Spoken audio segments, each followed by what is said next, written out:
Hello, everyone. My name is Brandon Jewell with the Career Technical Education Foundation, and I am here with Chandler Arrington, who is a line service lead at Sonoma Jet Center.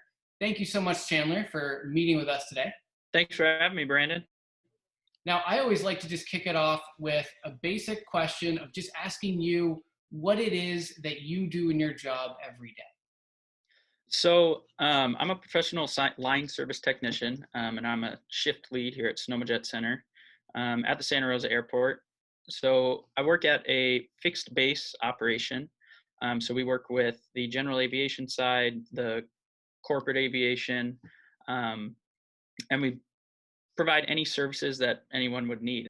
Fueling to towing airplanes, um, lavatory services, handling baggage, um, any need that an airplane has when they come into Santa Rosa.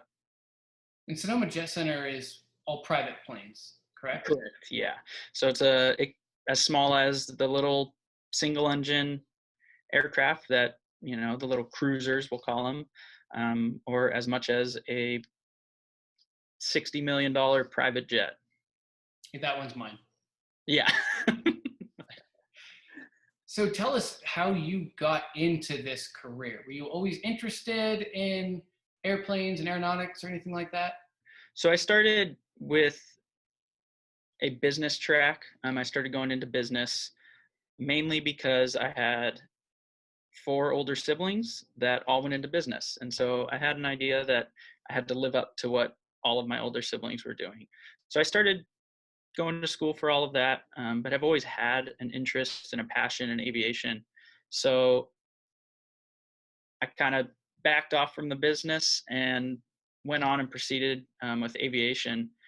So I'm in the process of getting all my ratings, becoming a professional pilot while working here at Sonoma Jet Center.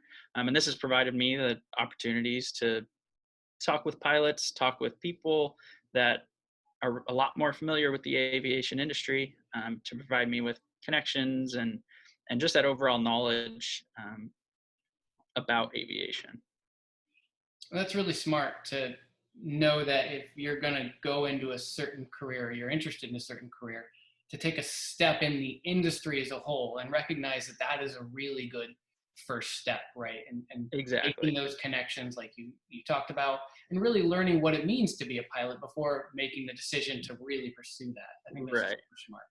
So tell me, what is it about your job, besides what we were just talking about, that you really love? My favorite part is definitely that every day is never the same. The diversity of people that come through, why they come to Santa Rosa, and it's fun talking to pilots, passengers, any part of the crew, just to kind of see their background and what brought them here to wine country. So most of these people are coming from out of the area, I assume, right? Right. And I mean, people could come from, the Bay Area, or as far as the East Coast, New York, Florida.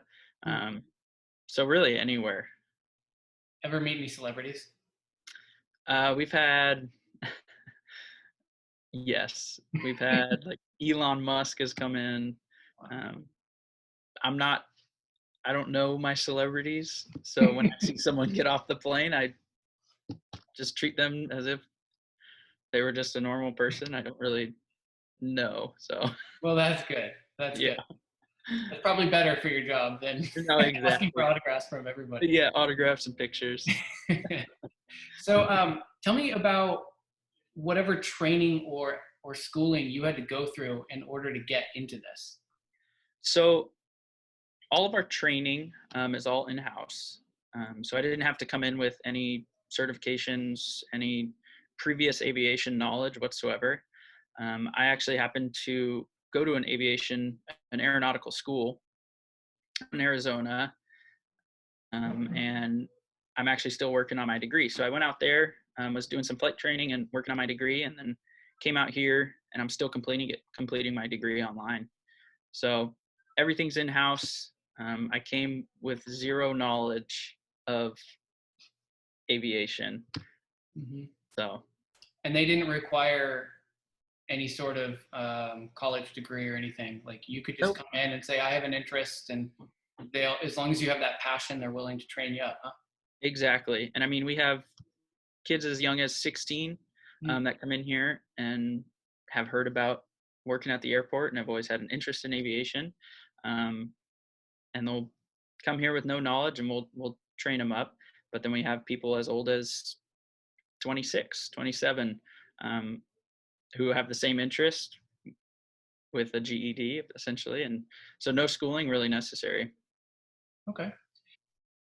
So Chandler, as my last question, I just want to ask you, thinking back to when you were in high school and you were starting to think about what it is that you wanted to do for a living, and you ended up making that decision, and you kind of charted out a path, which is great.